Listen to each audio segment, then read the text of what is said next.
Sir ఏంటి జగన్మోహన్ రెడ్డి గారిని arrest చేసేస్తారట? Sajjala గారు భూభోగోతం అట, 220 కోట్లట, కొడాలి నానికి లుకౌట్ నోటీసులట. ఏ నిమిషంలో అన్నా ఎప్పుడన్నా ఎవరినన్నా అరెస్ట్ చెయ్యొచ్చట, నిజమా? అది చూస్తున్నాం కదా ఈరోజు మొత్తం ఈ సంవత్సర కాలంలో. కానీ ఒకటేంటంటే సార్, మీకు అదేవిధంగా ప్యానల్ ఉన్న పెద్దలందరికీ కూడా నా హృదయపూర్వక నమస్కారాలు. అదేవిధంగా 990 ప్రేక్షకులందరికీ కూడా శుభ సాయంత్రం. ఈరోజు కక్షపూరిత వాతావరణం ఆంధ్రప్రదేశ్లో కొనసాగుతూ ఉంది.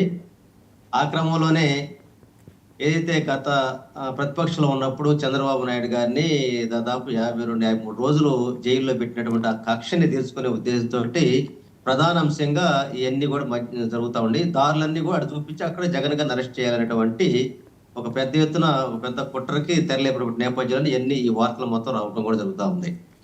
సరే, మేమైతే మాత్రం యుద్ధానికి వచ్చినప్పుడు సామెత కన్నప్పుడు అన్నట్టు ప్రజాస్వామ్యంలో ప్రజల పక్షాన్ని మాట్లాడేటప్పుడు సాగుతుందండి. అంటే మంత్రసారత ఒప్పుకున్నాక దేనికైనా సిద్ధమని చెప్పి, అందువల్ల అంటే మేము దేనికైనా సరే సిద్ధపడ్డాం. ఎందుకంటే ఇప్పుడు ఈ సంవత్సర కాలంలో దాదాపు 1000 మంది అక్రమ కేసులు పెట్టారు. ఒక రకంగా అత్యాచారాలు కావచ్చు, హత్యలు కావచ్చు, కార్యక్రమ కేసులు మొత్తం వేసి మొత్తం చూసుకుంటే దాదాపు 1000 దాకా కేసులు పెట్టిన ప్రభుత్వం ఈ సంవత్సర కాలంలో ఏదైనా ఉందంటే ఇప్పటివరకు ఈ స్వతంత్ర భారతదేశం ఎక్కడ కూడా జరగలేదు.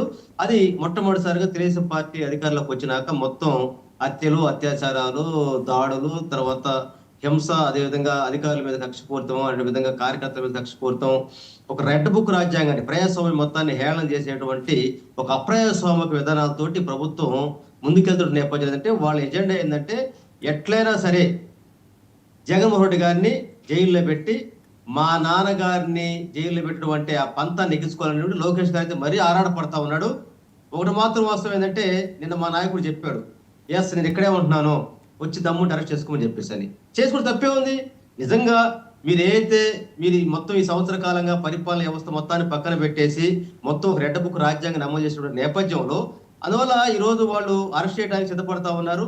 చూద్దాం ఏం జరుగుతుందో. ఒకటి మాత్రం వాస్తవం చెబుతా ఉన్నాం, ఖచ్చితంగా అరెస్ట్ చేస్తే మాత్రం, అక్రమంగా అరెస్ట్ చేస్తే మాత్రం ఆ రుణాన్ని మీరు చెల్లించుకోవాల్సినటువంటి అవసరం రాబోతా ఉంది. ప్రజలు మొత్తం కూడా ఈ రోజు గమనిస్తా ఉన్నారు మీ యొక్క సంవత్సర కాల పరిపాలన మొత్తాన్ని కూడా. ఎంత బాధాకరమైన విషయం అండి.